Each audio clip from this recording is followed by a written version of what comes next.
श्री वल्लभाधीश की जय।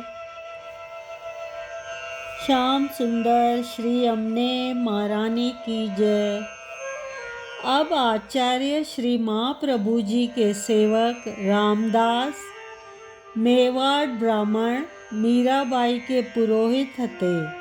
मेवाड़ में रहते तिनकी वार्ता को भाव कहत है। भाव प्रकाश। ये स्वामिनी जी की सखी विशाखा तिनकी सखी है। लीला में इनका नाम कदम्पी है, जो सदा स्वामिनी जी के नाम को कीर्तन ये करती है। रूप इनको बहुत सुंदर हतो। सो एक दिन कंदर्पा अपनी श्रृंगार करती, सो स्वामिनी जी पधारी।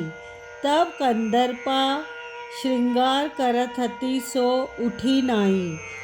तब विशाखा श्राप दियो, जो इतनो गर्व हमारी स्वामिनी जी को उठी के सम्मान न कियो, जाओ भूमि में परो। सो यहाँ अनेक जन्म बये। पाछे मेवाड़ में एक ब्राह्मण के घर जन्मे, सो बरस 22 के बये। तब रामदास के पिता रामदास को संग लेकर श्री रणछोड़ जी के दर्शन को गए। तहाँ श्री आचार्य जी पधारे हते। सो रामदास को दर्शन भये। तब रामदास ने पिता सो कही, श्री आचार्य जी के सेवक तुम, हम होई तो आछो। तब रामदास के पिता ने कही, जो यह ब्राह्मण है, हम वो ब्राह्मण हैं, हम सेवक कौन के होई। अब कही सो कही, अब कहेंगे तो तुम जानोगे। तब रामदास चुप होई रहे। पाछे पिता सो छिपके आचार्य जी के पास आए। रामदास दंडवत करी विनती किए, महाराज मेरो मन आपू के सेवक होन को बहुत है। सो मेरे पिता सेवक होय तो भगवत धर्म घर में बने क्लेश न होई। सो मेरे पिता को कछु आप अपनी महात्म्य दिखाओ तो वह सेवक होई। अज्ञानी जीव है, अहंकार में बर्यो है।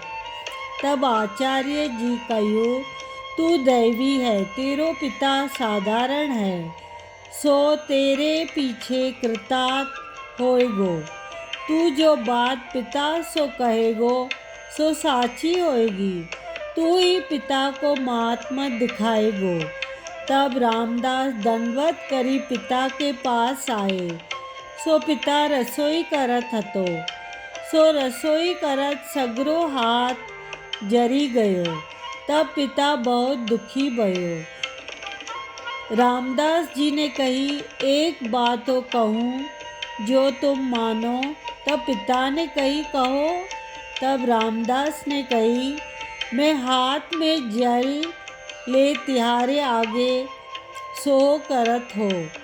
जो श्री आचार्य जी साक्षात भगवान होए, तो ये जल ते तिहारो हाथ आछो होए जाएगो। जो और बाती होए तो तिहारो हाथ आछो न होएगो। सो मैं जल या प्रकार कही तिहारे हाथ पर डालूंगो।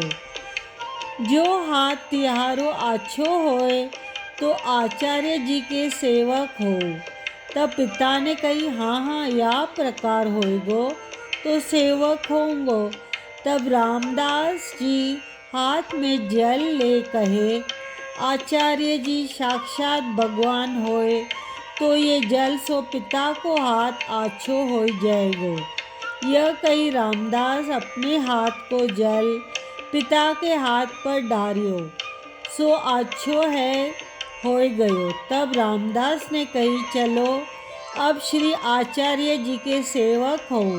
तब पिता ने कही, बेटा तू बावरो भयो, यह ऐसो ही लिखियो हतो करम में, सो मेरे पुण्य ते मैं आछो भयो। रसोई तो करूं। तब रामदास अति क्रोधवंत होके कहो, जो अब तुम इतने पर नट्टी गए तो दोनों अखियन सु अंधे हो जाओ। सो तत्काल दो अखियन में फूली पड़ी गई, आंध्रो हो गयो। तब पिता ने रामदास को कही, यह कहा क्यों? अब मैं सेवक होऊंगो, जो तू कहेगो सोई करूंगो। मेरी आँखी आछी होए। तब रामदास ने कही, अब तो सेवक श्री आचार्य जी के होंगे, तब आँख आछी होएगी, नहीं तो बहुत दुख पाओगे। तब पिता ने कही, चलो बेगे, पाछे दूसरो कार्य होएगो। तब रामदास पिता को हाथ पकड़ी श्री आचार्य जी के पास आई, दंडवत करी। पिता से विनती कियो, महाराज आपको प्रताप प्रसिद्ध देखो। तो मेरे मन में आयो, ताते में आंध्रो भयो।